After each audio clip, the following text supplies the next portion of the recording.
absolutely for the very charming and smiling number, Mr. Farid. All the best. Thank you. Good afternoon, everyone. Good afternoon. The word mentor originates from Homer's epic poem, The Odyssey.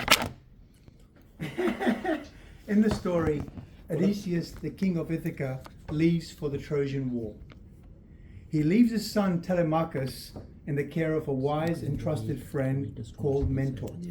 Mentor acts as a guardian, an advisor, and as a teacher to young Telemachus, guiding him through his adolescence and helping him to mature into a responsible young man.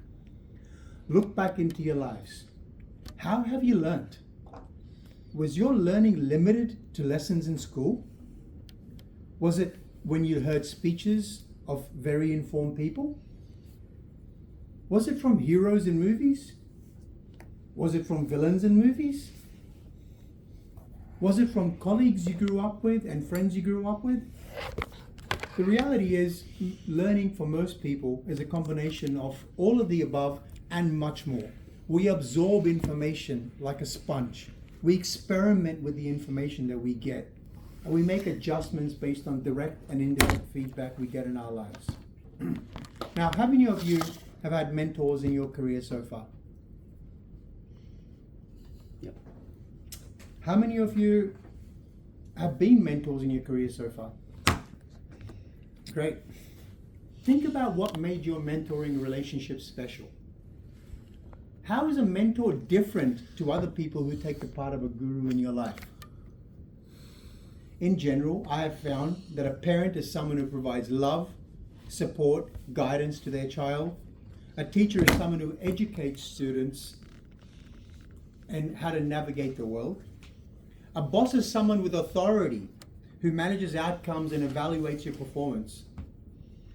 A mentor, on the other hand, is someone who can objectively provide guidance and support to another person in order to help them achieve their full potential. I have been the beneficiary of loving parents, knowledgeable teachers, fair and intelligent bosses, skilled coaches, but most of all, experienced, knowledgeable, caring, and supportive mentors. Now, a good mentor is not self-serving. They are genuinely interested in helping the mentee succeed in reaching their full potential. A good mentor is not micromanaging. Mentees need to have the freedom to be able to make their own decisions and learn from their own mistakes. A good mentor is not critical or judgmental. They should not be critical of mentees' mistakes or shortcomings. It's part of growing up. A good mentor is not unreliable. They need to be available for when a mentee needs their help. A good mentor is also not unwilling to learn from their mentees. This is a relationship that goes both ways. They are always open to new and interesting perspectives. Now, being asked to be a mentor is a gift. Every single person in this room, in reality or virtually, has got experience, has got knowledge, has got personality, and in my opinion, willingness to be a good mentor. Very likely you are already or will become a mentor to somewhere in your lives. Take that as a gift. Now, to be a good mentor, you're going to need to be understanding to your mentee's journey. Engage in open and honest conversations with your mentee to help delve into their goals. You need to establish very clear expectations. You need to set mutually agreed upon goals. You need to outline the scope of the relationship and desired outcomes for both of you. You need to define the frequency of communication, the meeting arrangements, the expectations of both parties. Now, the clarity and transparency will foster a sense of accountability to ensure that both mentor and mentee are aligned in objectives. You need to build a trust and rapport with your mentee. You need to cultivate an environment of openness and honesty where your mentee feels comfortable sharing their thoughts, fears, most importantly, vulnerabilities, without fear of judgment. You need to demonstrate empathy and understanding. You need to acknowledge the challenges and celebrating the achievements regardless of how small they may seem. Next, you need to empower self-discovery and ownership. Effective mentorship is not about dictating or imposing solutions to someone else. It's about empowering a mentee to discover their own true potential.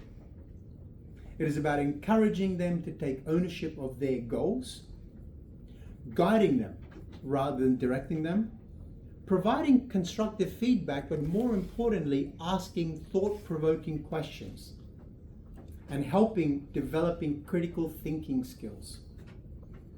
By empowering self-discovery, you enable your mentee to become independent and self-assured. Next, you need to celebrate milestones, acknowledge progress. Recognizing and celebrating your mentee's achievements, no matter how small they may seem, it will encourage them to continue striving towards their goals and bigger goals in the future. Positive reinforcement, as has been shown in many studies, builds confidence and motivations and keeps people engaged and inspired. You need to adapt and evolve as the relationship grows. Mentoring is not a static relationship. It can be long-term, but it's not static. The mentee's needs are going to change over time. The mentee's experiences are going to change over time. Be flexible, open to new perspectives. Continuous adaptation ensures that mentoring remains relevant and impactful. I will say again, being a mentor is not a gift afforded to everyone. If you get the opportunity, take it with both hands. The potential to make a difference in someone's life who you're not a family member to or who's not directly in your team will help you receive so much love and admiration long term that I think it'll be well worth your time invested. I hope you receive a mentee or a mentor relationship as much as I have. Thank you very much. Thank you for it.